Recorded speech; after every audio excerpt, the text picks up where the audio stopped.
When I got the call from the hospital, my heart dropped. They told me my wife, Jessica, had been found unconscious at her lover's house after some incident. As I rushed to the ER, a million thoughts raced through my mind. But nothing could have prepared me for what the doctor showed me when I arrived. There was something inside her, and it wasn't just betrayal. The hospital smelled like antiseptic and despair. My hands shook as I walked through those sterile hallways, my mind cycling through every possibility. Was she okay? Was this a misunderstanding? A part of me, stupidly clinging to hope, wanted to believe that this was some kind of mix-up, that Jessica had been in the wrong place at the wrong time. The nurse led me to her room, but before I entered, the doctor stopped me. His face was grave, the kind of expression you don't want to see in a moment like this. "Mr. Carter," he began, his voice low, "I need you to prepare yourself. Your wife, she's stable now, but we discovered something unusual." Unusual? My voice cracked. "What does that mean?" He hesitated, glancing at the clipboard in his hands like it held the answers he didn't want to say out loud. "During the incident at the house, there was an object inserted. We had to surgically remove it." I froze, the words hitting me like a freight train. "An object?"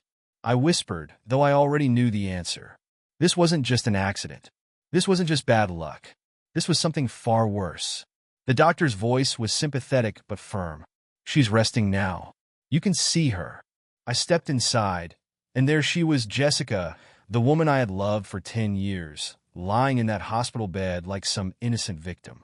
Her eyes fluttered open when she saw me, and for a moment, there was no guilt in her gaze. Just annoyance. "Ethan," she muttered, her voice weak but sharp. "What are you doing here?" "What am I doing here?" I spat, my voice trembling with rage. "I got a call saying my wife was found unconscious at another man's house." "What do you think I'm doing here, Jessica?" She rolled her eyes like I was the one overreacting. "It's not what you think," she said, her tone dripping with condescension. "David and I were just talking. Things got out of hand, that's all." "Talking?" I repeated, my voice rising. "Talking doesn't land you in the ER with that. Do you think I'm an idiot?"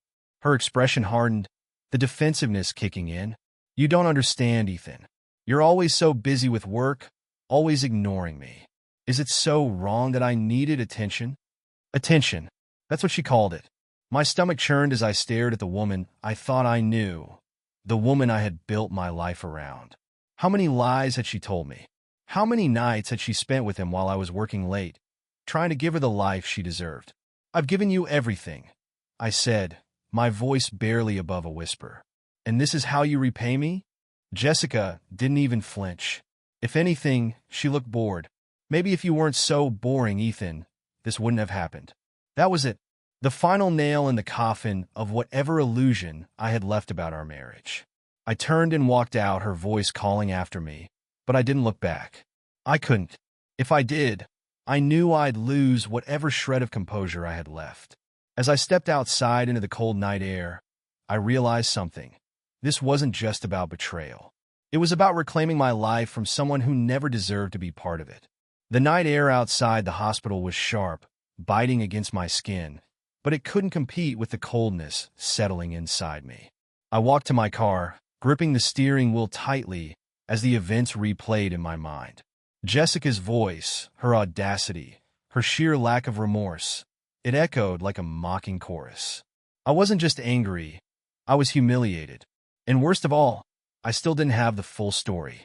I sat in the car for a moment, staring blankly at the dashboard.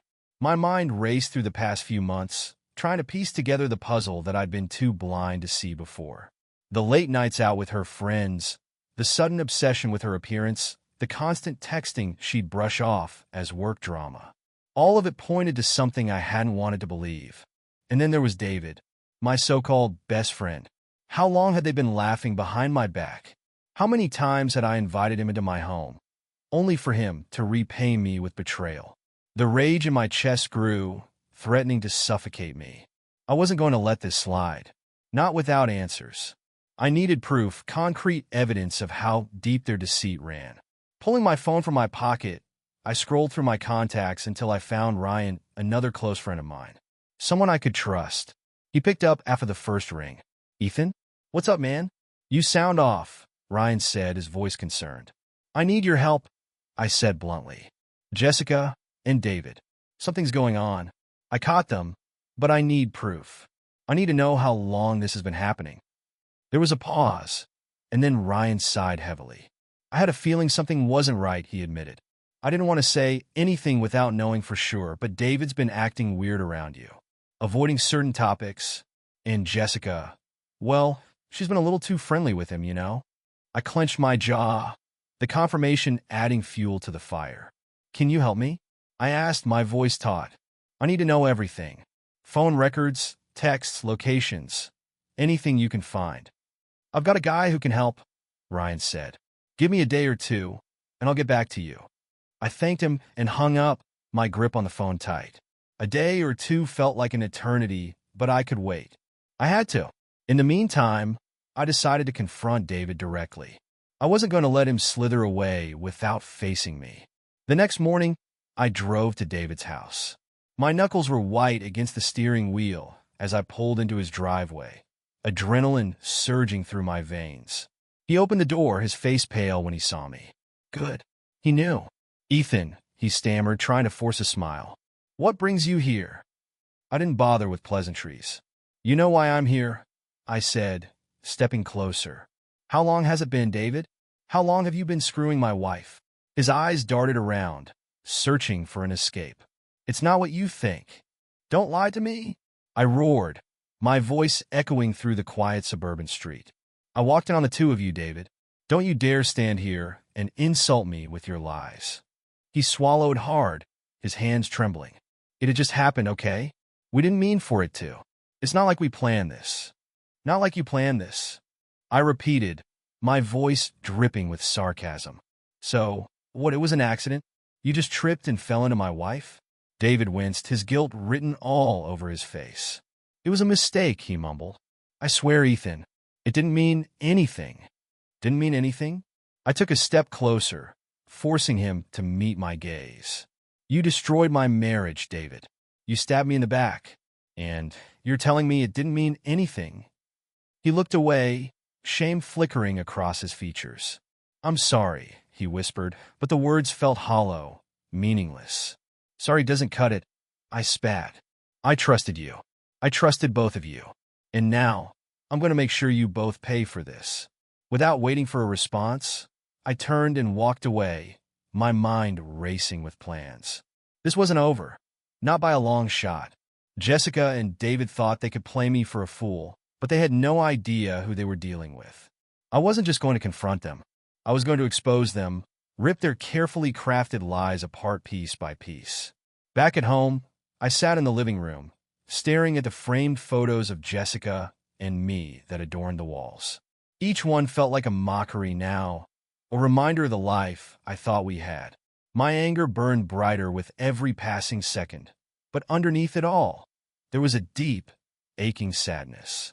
I had loved her. I had trusted her, and she had thrown it all away. I didn't sleep that night. Instead, I combed through every detail of the past year, searching for signs I'd missed. The late nights, the secretive phone calls, the sudden girls' trips. It was all so obvious now. How could I have been so blind? When Ryan called the next morning, his voice was grim. Ethan, you were right, he said. It's worse than you thought. I gripped the phone tightly, bracing myself for what was to come. Tell me everything. Ryan's voice trembled slightly as he spoke. Ethan, it's bad. I had my guy pull some data, and the stuff we found, I don't even know where to start. I sat down, gripping the phone so tightly my knuckles turned white. Start with the facts, I said through clenched teeth. I want to know everything. There are text messages, Ryan began cautiously. Hundreds of them, between Jessica and David. They've been meeting up for months, at hotels, his house, even your house, Ethan. There are timestamps, photos. The weight of his words hit me like a freight train. My house, my sanctuary. My mind raced back to all the times I'd been working late or traveling for business. Every moment I had spent sacrificing for our future had been an opportunity for them to desecrate everything I held sacred. What else? I asked, my voice low and cold. Ryan hesitated, There's one message that stands out, he said, almost as if he didn't want to say it aloud. Jessica, she's been planning to leave you, Ethan, but not before bleeding you dry. She's been bragging to David about how much she can get from you in a divorce. She's even looked into selling the house before telling you anything. My chest tightened as if a vice were squeezing my ribs. Betrayal was one thing, but premeditated betrayal? That was another level entirely. Ryan continued. There are also bank statements. She's been funneling money from your joint account into a separate one, under her name. Thousands, Ethan. She's been setting herself up for a clean break. I didn't respond immediately. Words felt inadequate against the tidal wave of anger, humiliation, and heartbreak crashing over me. My mind was a battlefield of emotions, each vying for dominance. But one thing became clear. I couldn't let her get away with this. Send me everything, I finally said. The messages, the bank records, all of it. I want to see every detail. Ryan agreed, and within minutes, my phone buzzed with a file containing the evidence. My hands shook as I opened it, scrolling through the messages between Jessica and David. The words on the screen felt like knives slicing through my chest. Ethan's such a fool. He has no idea. I almost feel bad, almost. Don't worry, babe. Once we're done, you'll have everything you deserve. He won't even see it coming. That house will look so much better with your stuff in it instead of his boring taste. Each text was a fresh wound. Each photo a reminder of the life they had been living while I had been oblivious. There was even a selfie of them in my living room, laughing, with a bottle of my favorite whiskey on the coffee table. I stared at the screen, my vision blurring with rage. How dare they? How dare she? The woman I had loved, trusted, and devoted my life to had been plotting against me, turning my home into their playground. The bank statements were the final nail in the coffin. Over the past 6 months, Jessica had siphoned more than $20,000 from our joint account. It wasn't just betrayal, it was theft. I slammed my fist against the table, the sound echoing through the empty house. This wasn't just about confronting her anymore. This was about justice, about making sure she didn't get away with her lies and manipulation. The next step was clear. I needed legal advice. I called a divorce attorney first thing the next morning. Her name was Angela Brooks, and from the moment she picked up, I could tell she wasn't someone to mess with. Mr. Carter, she said after I explained the situation, her tone sharp and professional. It sounds like you have a solid case. With the evidence you've gathered, we can ensure that your wife doesn't walk away with anything more than she deserves, if that. I told her about the bank transfers, and she assured me that we could freeze the accounts and prevent Jessica from taking any more money. But you'll need to act fast, Angela warned. If she's been planning this for months, she might be ready to make her move soon. I thanked her and hung up, feeling a small glimmer of hope for the first time in days. It wasn't much, but it was enough to keep me moving forward. That evening, as I sat in the living room surrounded by files and evidence, the front door opened. Jessica walked in, looking as though nothing had happened. She smiled at me, her eyes scanning the room. "Hey, babe," she said casually, kicking off her shoes. "What's all this?" I stared at her, my anger barely contained. "We need to talk," I said, my voice steady but cold. She raised an eyebrow, clearly unbothered. "About what?" "About this," I said, holding up my phone with the messages and photos displayed on the screen. Her face paled for a split second before she recovered, crossing her arms defensively. "Oh, so you've been spying on me now," she said, her tone dripping with accusation. "That's rich, Ethan. No wonder our marriage is falling apart. You don't trust me. Don't you dare turn this around on me," I snapped, standing up. "I trusted you with everything, Jessica, and you threw it all away for him. For David." She rolled her eyes, her indifference infuriating. "You're overreacting. It was just a fling. It didn't mean anything." "Didn't mean anything?" I repeated, my voice rising. "You've been planning to leave me, steal my money, and sell this house. Don't you dare stand there and act like this is nothing." Her smug facade cracked for a moment, but then she shrugged, her eyes cold. "Maybe you should have been a better husband," she said. "Maybe then I wouldn't have needed someone else."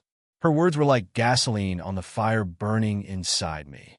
This wasn't just a betrayal, it was war, and I wasn't going to lose.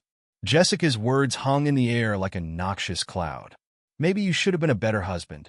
I stared at her, unable to process the audacity of what she'd just said. She stood there, arms crossed, her head tilted slightly, as if she'd just delivered the final blow in an argument she thought she'd already won. Better husband? I said, my voice dangerously calm. Let me get this straight.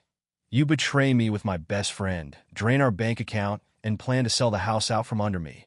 And it's my fault? She sighed, exasperated. Ethan, you've always been so dramatic. This isn't some soap opera. People cheat all the time, it's not that deep. And if we're being honest, this marriage has been dead for a while. You just didn't want to admit it. I took a step closer to her, my hands trembling at my sides. You don't get to rewrite history to make yourself the victim, Jessica. I gave you everything, my time, my love, my trust, and you spat on it. She rolled her eyes, completely unfazed. Oh, spare me the self-righteous speech. You're not perfect either, Ethan. You're boring, predictable, always so focused on your work that you forgot how to be a husband. David, he made me feel alive again. Alive? I repeated, my voice rising. Is that what you call sneaking around behind my back? Betraying the person who's been there for you through everything? If that's what makes you feel alive, Jessica, then you're more pathetic than I thought. Her expression hardened. For the first time, I saw a flicker of something in her eyes. Perhaps the realization that I wasn't going to let her walk away from this unscathed. You want to play the victim, fine, she said, her voice dripping with venom. But don't think for a second that you're innocent in all of this. You're cold, Ethan. Distant. And honestly, I stopped loving you a long time ago. I just didn't have the guts to say it. Her words were meant to hurt, and they did. But instead of breaking me, they fueled my resolve. Thank you for finally telling the truth, I said, my voice steady. Because now I could do what I should have done the moment I walked in on you and David. I turned and walked to the door, ignoring her as she called after me. What are you doing, Ethan? You can't just leave in the middle of this conversation. I didn't answer. I grabbed my keys, my mind already made up. I needed to take control of the situation before she could do any more damage. I drove straight to Angela Brooks's office, the divorce attorney I'd called the day before. She greeted me with a firm handshake and a no-nonsense attitude. Mr. Carter, I've reviewed the evidence you sent me, she said as we sat down in her sleek, modern office. I have to say, you're in a strong position. With the text messages, bank statements, and everything else you've gathered, we can ensure that your wife doesn't get a single penny more than she's entitled to, if that. Her confidence was a balm to my frayed nerves. For the first time in days, I felt like I had a semblance of control over my life. What do we do next? I asked, leaning forward. First, we'll file for divorce and request an immediate freeze on all joint assets, Angela said, her tone brisk and efficient. This will prevent her from accessing any more funds. We'll also include a restraining order against David if you feel it's necessary. I nodded. It is good. We'll also begin the process of gathering formal testimonies. If she's been as careless as it seems, there may be more evidence we can use to strengthen your case. Angela paused, her sharp eyes meeting mine. Ethan, this isn't just about winning in court. It's about taking back your power. Don't let her manipulate you any further. Her words resonated deeply. For too long, I had let Jessica control the narrative, letting her lies and betrayal chip away at my sense of self. But not anymore. Over the next few days, I threw myself into the process of dismantling Jessica's plans. Ryan continued to help, uncovering more damning evidence that painted a clear picture of her deceit. We found receipts for expensive dinners and gifts she had bought for David, paid for with my money. There were even emails where she discussed moving in with him once she got the house. But Jessica wasn't going to go down without a fight. When she realized I had frozen our accounts, she stormed into the house one evening, furious. You think you're so smart, don't you? She spat, her face twisted with anger. Freezing the accounts? What, you think you've won? I'm just getting started, I said calmly, leaning against the kitchen counter. You played your hand, Jessica. Now it's my turn. She laughed bitterly. You're pathetic, Ethan. All of this over a little fling? Grow up. A little fling? I shot back. You've been scheming behind my back for months, draining our accounts, plotting to sell the house. Don't act like this is some minor indiscretion." She glared at me, her eyes blazing. "You'll regret this," she said, her voice low and menacing. "I promise you, Ethan, you'll regret it." But I didn't flinch. For the first time in years, I felt like I was finally standing up for myself. And no matter how much she tried to intimidate me, I wasn't going to back down. Jessica's threat echoed in my mind long after she stormed out of the house. "You'll regret this." For a split second, I wondered what she meant. Was it just her desperate attempt to regain control? Or was she planning something even more sinister? Either way, I wasn't going to let her intimidate me. The next few days were a whirlwind. Angela and her team worked tirelessly, gathering every piece of evidence we had. My mind constantly raced, torn between anger, betrayal, and an odd sense of determination. This wasn't just about ending my marriage. It was about reclaiming my life, my dignity, and my peace of mind. But Jessica, true to her nature, wasn't going down quietly. It was a Wednesday evening when the first shot came from her side. I was sitting at the dining table, poring over some financial documents Angela had sent me, when my phone buzzed. It was Ryan. "Ethan, you need to see this," he said, his voice tense. "See what?" "Jessica posted something on social media. It's bad." I opened my phone and went straight to her profile. There it was, a picture of her and David, smiling as if they didn't have a care in the world. The caption read, "When you find someone who truly understands you, red heart, #new beginnings." The audacity of it knocked the wind out of me. She hadn't even waited for the divorce papers to be finalized before flaunting their affair publicly. But that wasn't the worst part. The comment section was filled with supportive messages from her friends, people I'd thought were our friends. "You deserve to be happy, Jess. He was always so cold anyway. You deserve better. Finally living your truth. Proud of you." My fists clenched as I read each comment. They had no idea what she had done, the lies she had told, the life she had destroyed. And she had the nerve to paint herself as the victim? I called Ryan back, my voice sharp. "She wants a war? Fine. Let's give her one." Ryan hesitated. "What are you thinking?" "She wants to control the narrative," I said, pacing the room. "But the truth always comes out. She's not going to get away with this." The next morning, I met with Angela to discuss my next move. She raised an eyebrow as I showed her the post. "She's bold, I'll give her that," Angela said, scrolling through the comments. "But this actually works in our favor. Public displays like this can be used as evidence of infidelity. It strengthens your case." "But what about my reputation?" I asked. "She's out there painting me as some cold, neglectful husband. People are buying her lies." Angela leaned back in her chair, her expression thoughtful. "Ethan, you have to decide what matters more to you. Fighting back publicly or focusing on the legal side. If you go public with the truth, it could get messy. But if you stay focused on the divorce, you'll walk away with the upper hand where it really counts, financially and emotionally." Her words stuck with me as I left her office. Part of me wanted to expose Jessica for the lying manipulator she was, to show the world the truth. But the other part of me realized that the people who truly mattered already knew. That evening, as I sat alone in the house that now felt like a stranger's, my phone buzzed again. This time it was an email from Angela. Attached were more files, proof of Jessica's financial misconduct, along with a timeline of her affair with David. The pieces were falling into place, and soon the courts would see the real Jessica. But just as I started to feel like I was gaining ground, the next bombshell dropped. I woke up the following morning to a series of missed calls and frantic texts from Ryan. "Ethan, call me. It's urgent." My stomach sank as I dialed his number. "What happened?" I asked the moment he picked up. "She's trying to smear you," Ryan said, his words rushed. "She's claiming you were abusive, Ethan. She's telling people that's why she left you." I froze, the accusation hitting me like a punch to the gut. "Abusive? Are you kidding me?" "I wish I were," Ryan said.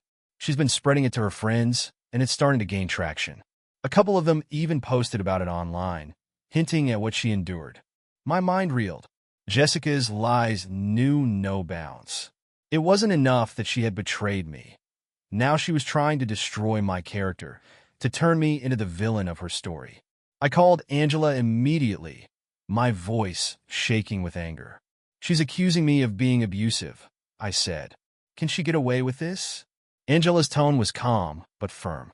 False accusations like this can backfire if we prove they're baseless. Do you have any evidence to counter her claims? Text messages, emails, anything that shows the dynamic of your relationship. I thought back to the years of our marriage, the countless times I had been the one to apologize after an argument, to compromise, to make things work. I had always been the one bending over backward to keep the peace, while Jessica had taken and taken without giving anything in return. There's nothing to prove, I said. Because it's not true. Then we'll use that, Angela said. Stay calm, Ethan.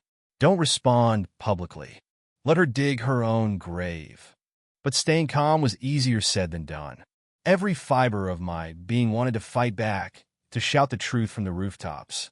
But deep down, I knew Angela was right. The truth would come out in time. And when it did, Jessica would have no one to blame but herself. As the days passed, I focused on gathering every piece of evidence I could. Old text messages, emails, even photos from happier times that showed Jessica's true colors. Meanwhile, Ryan and a few trusted friends worked behind the scenes, quietly dismantling the lies Jessica had been spreading. And then, just as I started to feel like the storm was beginning to subside, Jessica made her next move, a move so bold, so reckless, that it would ultimately be her undoing.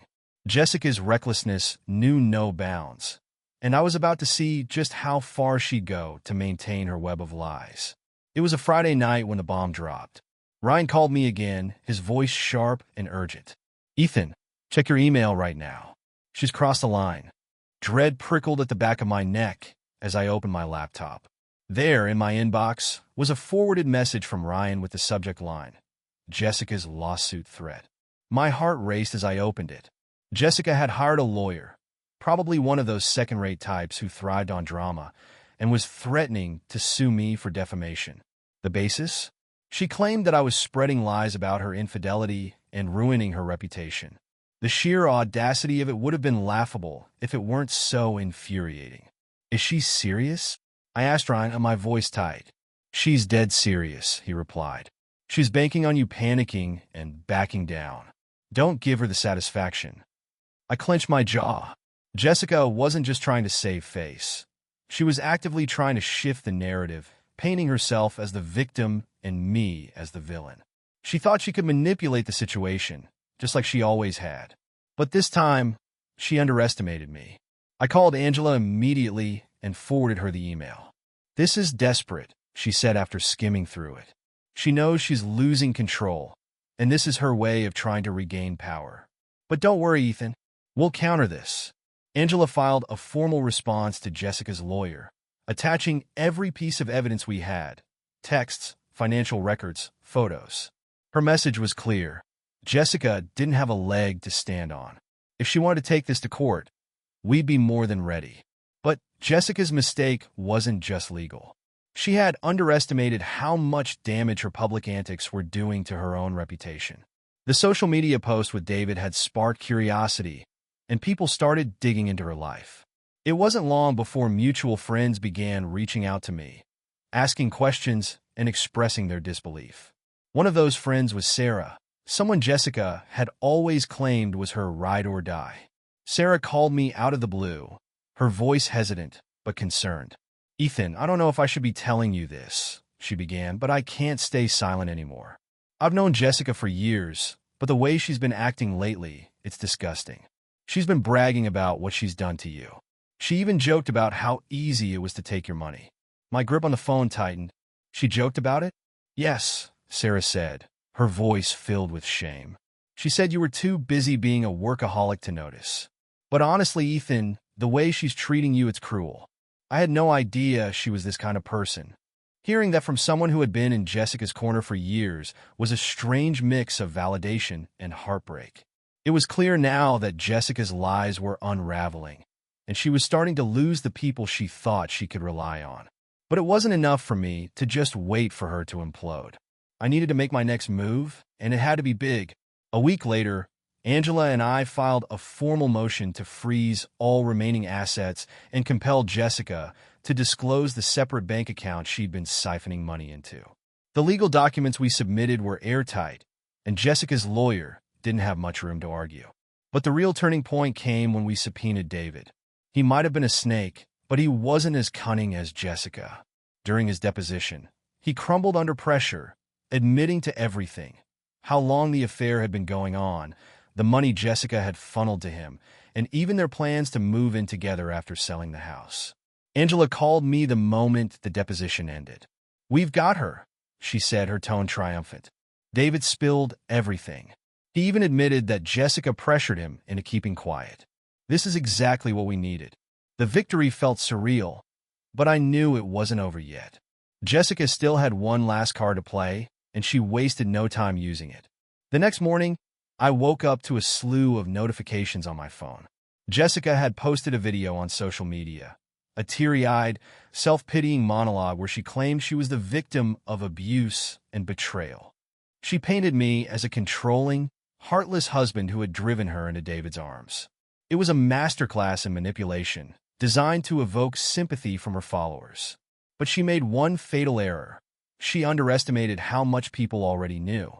Within hours, her comment section was flooded, not with support, but with backlash. People who had seen the evidence I'd quietly shared with trusted friends began calling her out. "Jessica, didn't you post a picture with David last week? How are you the victim here? So you're saying Ethan was abusive, but you still drained his bank account? Make it make sense. This isn't adding up, Jessica. Maybe take some accountability for once." As the comments poured in, Jessica's carefully curated narrative began to collapse. Her video, which she'd likely hoped would gain her sympathy, had the opposite effect. People started to see her for who she truly was, a manipulative liar who had destroyed her own marriage. Ryan called me later that evening, laughing for the first time in weeks. "She's done, Ethan. She played herself. I don't think anyone's buying her story anymore." But I wasn't celebrating just yet. I knew Jessica wouldn't go down without a fight. She was desperate, and desperate people were unpredictable. Still, as I sat in the quiet of my living room, scrolling through the flood of comments exposing her lies, I felt a strange sense of peace. The truth was finally out there. Jessica could spin her web as much as she wanted, but she couldn't escape the reality she had created. I wasn't just fighting for justice anymore. I was fighting for closure. And with every passing day, it felt closer than ever. Jessica's facade was crumbling, and I could see the desperation seeping into her every move. The social media backlash against her pity video was brutal, and for the first time, I saw her narrative spiraling out of her control. She had overplayed her hand, and the world wasn't buying it anymore. But instead of backing down, Jessica decided to double down. The next morning, I received a knock at the door. When I opened it, a courier handed me an envelope. My stomach churned as I ripped it open. Inside was a formal cease and desist letter from Jessica's lawyer, accusing me of harassment, defamation, and intentional emotional harm. It demanded that I stop discussing her infidelity publicly or face a defamation lawsuit. The audacity of it almost made me laugh. She was trying to silence me, to muzzle me into submission while she ran wild, spewing lies to anyone who would listen. But what she didn't realize was that her actions were only making my case stronger. With every public stunt she pulled, she was digging herself deeper into a hole she couldn't climb out of. I immediately forwarded the letter to Angela. She called me back within the hour, her voice calm but laced with determination. "Ethan, this is nothing but a scare tactic," she said. "She's trying to intimidate you because she knows she's losing.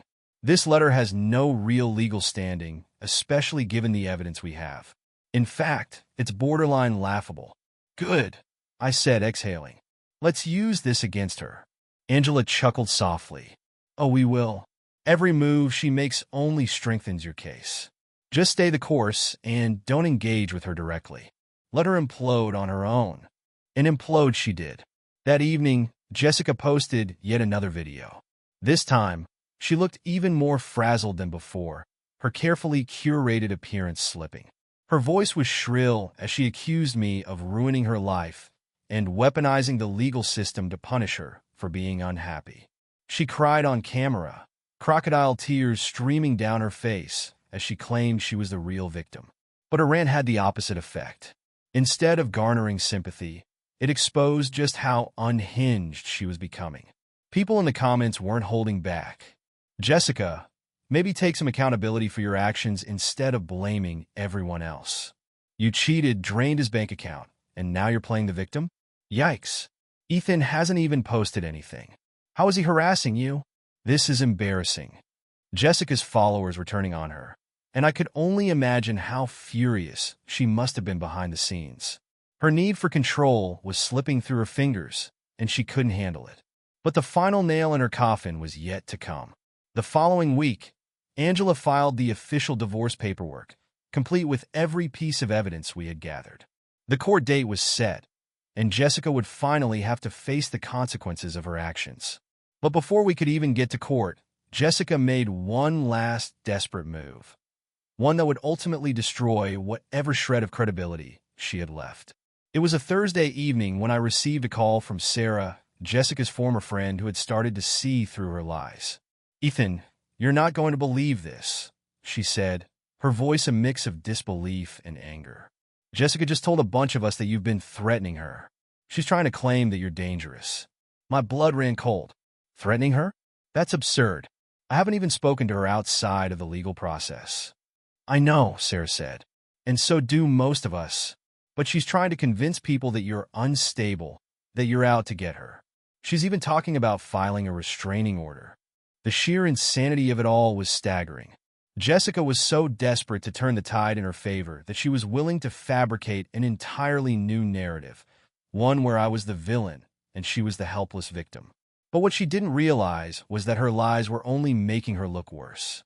I relayed everything to Angela, who immediately started preparing a countermotion to preempt any bogus restraining order Jessica might file.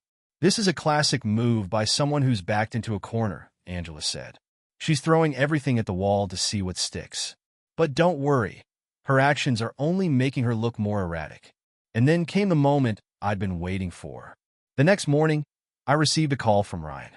"Ethan, you need to see this," he said, barely able to contain his excitement. "What is it?" I asked. "David," Ryan said, his voice tinged with glee. "He just posted a video spilling everything." I opened my phone and found the video Ryan was talking about. There was David, sitting in what looked like his car, his face pale and his expression tense. He looked directly into the camera and began speaking. "I can't stay silent anymore," he said, his voice shaky. "Jessica dragged me into this mess, but I need to set the record straight. Ethan never did anything wrong. In fact, he's the victim here. Jessica lied to me, to him, to everyone. She told me their marriage was over, that Ethan didn't care about her anymore. But that wasn't true.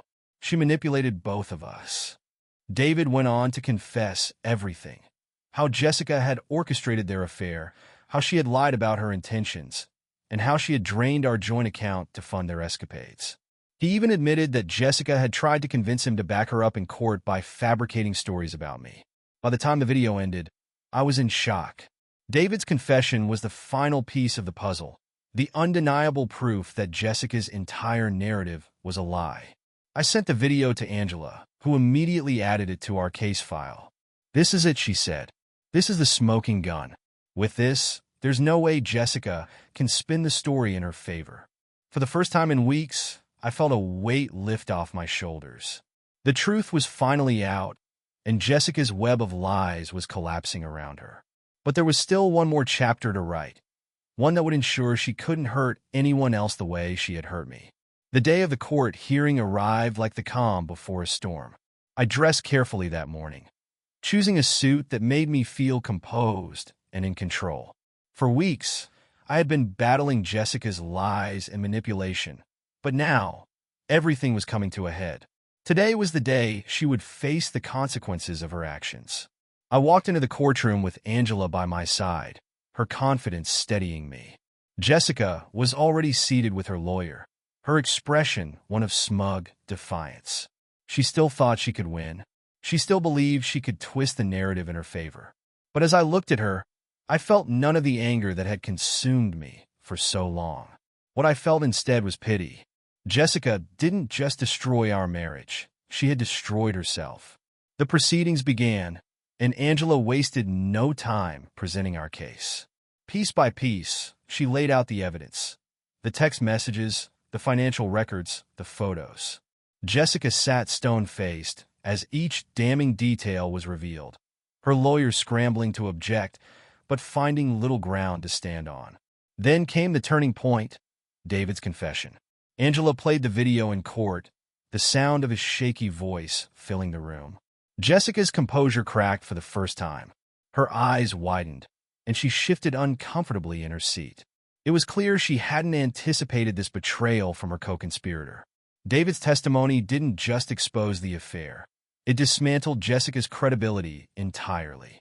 He admitted to everything, how she had orchestrated their relationship, manipulated him into believing she was a victim, and even tried to coerce him into fabricating evidence against me. The court was silent as his words echoed in the room, the weight of his confession impossible to ignore. When the video ended, Angela turned to the judge. "Your Honor, this testimony, combined with the overwhelming evidence we've presented, leaves no doubt about the true nature of this case. My client has been the victim of deceit, manipulation, and financial abuse. We ask the court to rule in his favor and grant him the justice he deserves." Jessica's lawyer tried to salvage what little they could, but it was a futile effort. The evidence was irrefutable, and the judge's expression made it clear where this was headed. After a brief recess, the ruling was announced. Jessica would receive none of the marital assets, the house would remain mine, and she was ordered to repay the money she had siphoned from our accounts. To add to her humiliation, the court dismissed her baseless accusations against me, declaring them unfounded and malicious. The gavel came down, and it was over. I felt a wave of relief wash over me as the weight of months of stress and heartbreak finally lifted. Jessica, on the other hand, looked shell-shocked. Her confidence was gone, replaced by a hollow expression that mirrored the emptiness she had brought into our lives. As I left the courtroom, I didn't look back. There was no satisfaction in seeing her defeated, only a sense of closure. She had made her choices, and now she would live with the consequences. But the story didn't end there. A few weeks later, as I began to rebuild my life, I received an unexpected email. It was from Sarah, the mutual friend who had first tipped me off about Jessica's lies. She wanted to meet for coffee, saying she had something important to discuss. Curious, I agreed. When we met, Sarah looked nervous but determined. "Ethan," she began, "I just wanted to say I'm sorry. I should have seen through Jessica sooner. I should have spoken up earlier." "You don't owe me an apology," I said. "If anything, I should be thanking you for helping me see the truth." She hesitated before continuing. "There's one more thing you should know. After everything that happened, Jessica's been trying to reach out to people, trying to spin the story again. But no one's listening anymore. She's burned every bridge she had." It was a bittersweet revelation. Jessica's fall from grace had been her own doing, but it still saddened me to think of the person she had become. Once, I had loved her deeply. I had believed in our future together. But now, all that was left was the wreckage of her choices. As I walked away from that conversation, I felt a sense of finality. The chapter with Jessica was closed, and for the first time in a long time, I felt free. Free to move on, free to rebuild, free to find happiness again. In the months that followed, I threw myself into my work and focused on healing. I reconnected with old friends, people who had been pushed to the sidelines during my toxic marriage. I started going to the gym, not just to stay fit, but to clear my mind and find a sense of balance. Slowly but surely, I began to rediscover who I was outside of my relationship with Jessica. But the most surprising part of my journey came when I least expected it. One evening, as I sat at a local cafe working on a project, a woman approached me. She was vibrant, with a warm smile and an easy confidence that immediately put me at ease. "Mind if I sit here?" she asked, gesturing to the chair across from me. "Not at all," I said, smiling back. We struck up a conversation, and for the first time in what felt like forever, I felt a spark. Her name was Rachel, and she was everything Jessica wasn't: kind, genuine, and unapologetically herself. We talked for hours, and by the time the cafe closed, I realized I hadn't thought about Jessica once. Meeting Rachel wasn't just a chance encounter. It was a reminder that life moves forward, even after the darkest of times. She didn't fix me or erase the pain of the past, but she showed me that there was still hope, still joy to be found in the world. Looking back, I wouldn't wish my experience with Jessica on anyone, but I learned something valuable from it. Never lose yourself in someone else. Trust is precious, and love should never come at the cost of your dignity or self-respect. If I had any advice to give to others in similar situations, it would be this: don't ignore the red flags. Don't let fear or love blind you to the truth. And above all, remember that betrayal isn't the end. It's just the beginning of a new chapter.